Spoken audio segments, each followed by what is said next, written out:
Hey neighbor, today we're talking about planting English peas. What kind of English peas should you plant? Well, it really depends on what you want. We're gonna go over some different varieties, explain to you the differences in the varieties, and we're gonna show you how we plant our English peas and when. Now, for some reason or other, there's this imaginary line. It runs through the United States. It's somewhere between Atlanta, Georgia, and Nashville, Tennessee, and it runs across there. Maybe northern Texas is through there and across there. And above that line, people refer to peas, strictly the word peas, and they talk about peas, it's English peas. Now, below that line, when we talk about peas, we're talking about cow peas. When we're talking about English peas, you will hear us true Southerners say, look here, we're planting English peas today, because we specify what type of pea we're planting, because there is a huge difference here. But for anybody that's in the true South, when we talk about peas, we're talking about cow peas. But English peas that I'm planting today, folks, I think it's one of the most underrated things that we grow in the garden.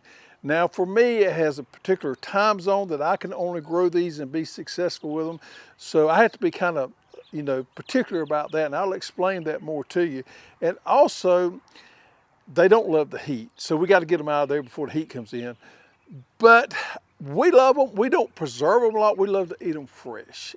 And man, I'm gonna tell you, if you've never had fresh English peas out of the garden, you don't know what you're missing. If there's one thing that we grow in the garden that's got a 100% different taste of what the canned ones you buy in the grocery store, it's English peas. I do not care for the ones out of the grocery store. I never have all my life. But we love the fresh ones out of the garden because it's a completely different experience. Now, when we talk about English peas, for us here in the Deep South, we're in 9A, we're in South Georgia here. We have a small window when these things really grow well. Now, we can grow them in the fall and we can grow them in the spring. Here's the problem with English peas, and I've made plenty of mistakes on timing growing these things, and even if you plant them when you think it's the right time, the weather's a little unpredictable, it can still set you back. English peas are cold tolerant, frost tolerant. Once you get those things up, they are susceptible to cold weather. They'll get burnt pretty easy when they're small. Now, once they get big, they are a lot more tolerant to cold weather. So the key there is to get them up and get them pretty good size before you have to deal with a lot of cool weather on them. And they seem to do fine at that point. If it's below 32 degrees, and I got them about this size here, you better cover. Even though they're fairly cold tolerant, you better cover because they will get some damage at that point. When they get on up, when you get down to 30 degrees, they handle it fine. So it's kind of tricky kind of grow them. You want to get them up and fairly mature before they get any cool weather on them. Now, my favorite time to plant English peas is the same time I plant my potatoes in early spring. And here we are, the middle of February. It's time for me to plant my potatoes. It's also time for me to plant my English peas. Next week, they're talking about around 30 at night, but I doubt these things will be up by then. But even if they're breaking the ground and coming up, I'm gonna cover them at 30 degrees because I can get some damage. But after that, we probably won't have a whole lot of cold weather left. Our cold weather generally in March kind of goes away. Every now and then we'll have one of those cold snaps comes in. If it do, I'm gonna cover them with a frost blanket, try to protect them best I can. There have been years I've lost them. If there's one crop that I lose periodically and I do the best I can and do everything right, it is English peas. It's just one of those things about growing them. You're gonna lose a crop every now and then because the weather just simply doesn't work with you. Now let's go over 3 varieties that you can plant here. This first one is green arrow pea, and this probably is the most popular English pea out there. This pea was designed to grow out a pea. The shell on this right here can be a little bit fibrous. It was not intended to eat as a snow pea or immature pea.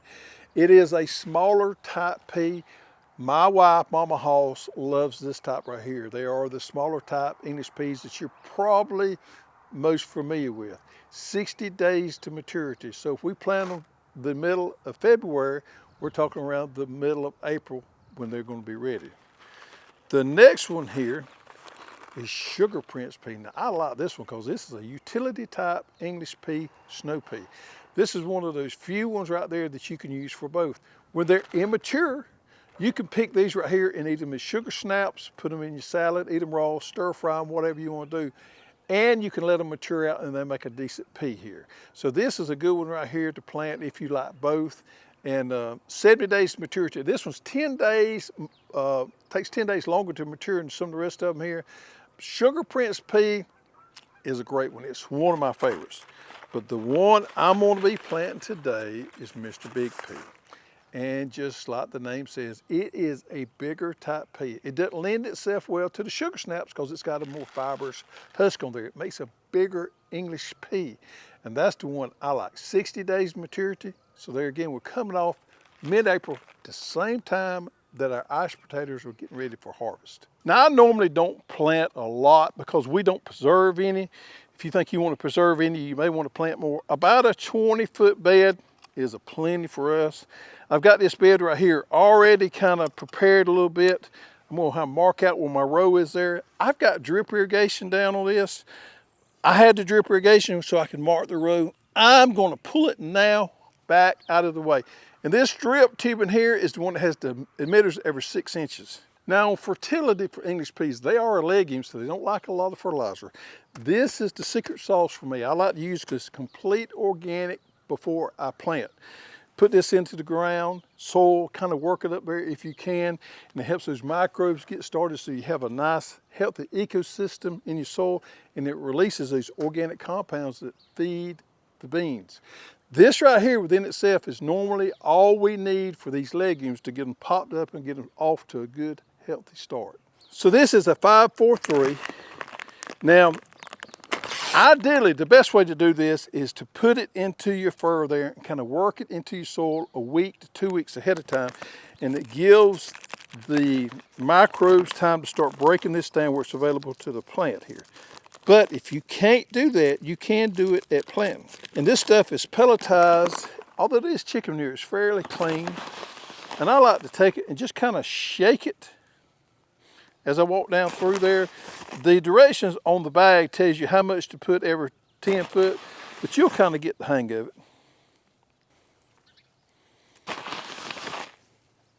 I kind of like to mix it up. So I'm gonna take my fork here because I'm just dealing with a 20-foot bed. If I was dealing with very longer row right here, I'd probably get my tiller out and till it in. But I'm just gonna kind of mix this in here because I want to get it mixed into my soil real good. I don't want to plant my seeds directly in contact with that complete organic. If I did, I could get some burn on my roots when they first sprout. And I'm gonna rake it back level again.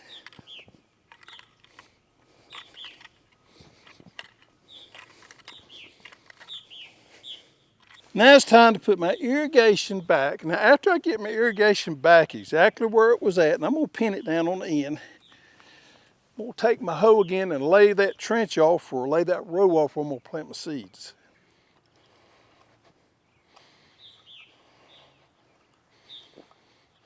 And as you can see here, the seeds are an indication of what size pea you're going to harvest here. See, they're pretty good size there.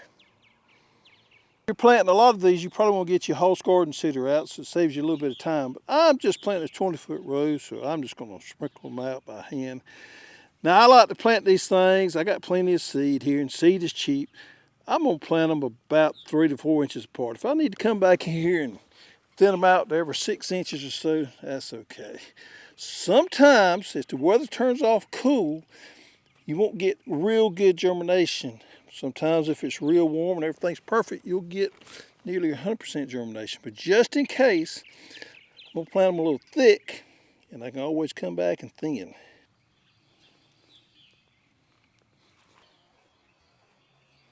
Now it's time to cover them up. Now I don't plant mine very deep, maybe about a half to an inch deep here. I don't like to cover them very much. I've got irrigation so I can pop them up pretty quick.